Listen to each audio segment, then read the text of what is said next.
Praise the lord. అందరికీ దేవుని ప్రశస్త నామమునకు స్తోత్రములు కలుగునుగాక. దీర్ఘాయువును గురించి మాట్లాడుకుందాం. సామెతల గ్రంథం 9వ అధ్యాయం 11వ వచనములో, నా వలన నీకు దీర్ఘాయువు కలుగును, నీవు జీవించు సంవత్సరంలో అధికములగును.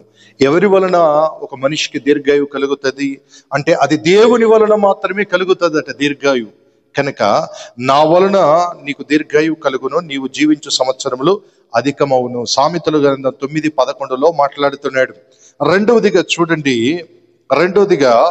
సామెతల గ్రంథం ద్వితీయోపదేశ ఖండం 5వ అధ్యాయం 33వ వచనం, ద్వితీయోపదేశ ఖండం 5:33లో చూసినట్లయితే, కాబట్టి మీరు కుడికే గాని ఎడమకే గాని తిరగక మీ దేవుడైన యెహోవా ఆజ్ఞాపించినట్లు చేయుడి, జాగ్రత్త పడవలను.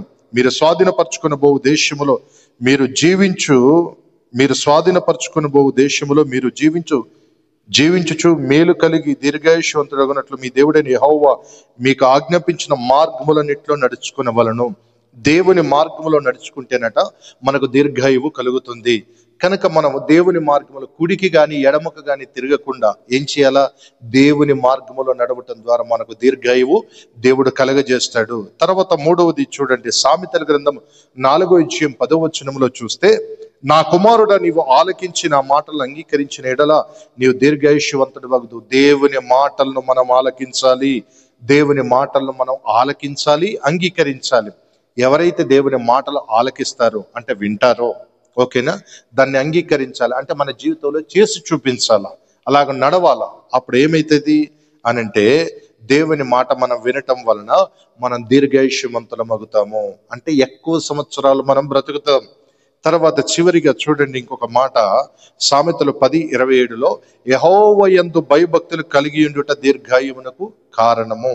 నీవు దేవుని యందు భయభక్తులు కలిగి బ్రతకగలిగితే, దేవుని యందు భయభక్తులు కలిగి నీవు జీవించగలిగితే, దేవునికి భయపడి నీవు క్రమమైన ఆరాధన, దేవునికి భయపడి క్రమమైన ప్రార్థన జీవితం, దేవునికి భయపడి క్రమమైన ఆత్మీయ జీవితం నువ్వు చేసినట్లయితే, ఖచ్చితంగా చెప్తున్నాను, ప్రభు అంటున్నాడు, నువ్వు దీర్ఘాయుష్యమంతుడు వగుతావు. అంటే క్రమమైన జీవితము, క్రమమైన ఆరాధన, క్రమమైన ప్రార్థన జీవితము యందు నువ్వు భయభక్తులు కలిగి ఉంటేనట దేవుడు ఏం చేస్తాడు?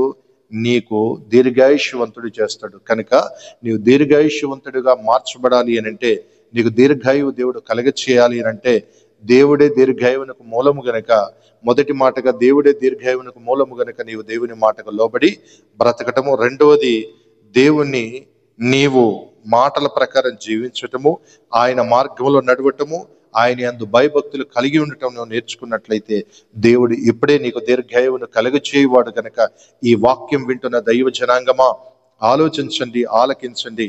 ఈ మాటలు అంగీకరించి నీవు ఈ రోజు నుంచి భయభక్తులు కలిగి బ్రతికినట్లయితే, నా ప్రభు నీకు దీర్ఘాయువు కలుగచేయునుగాక. ఆమేన్.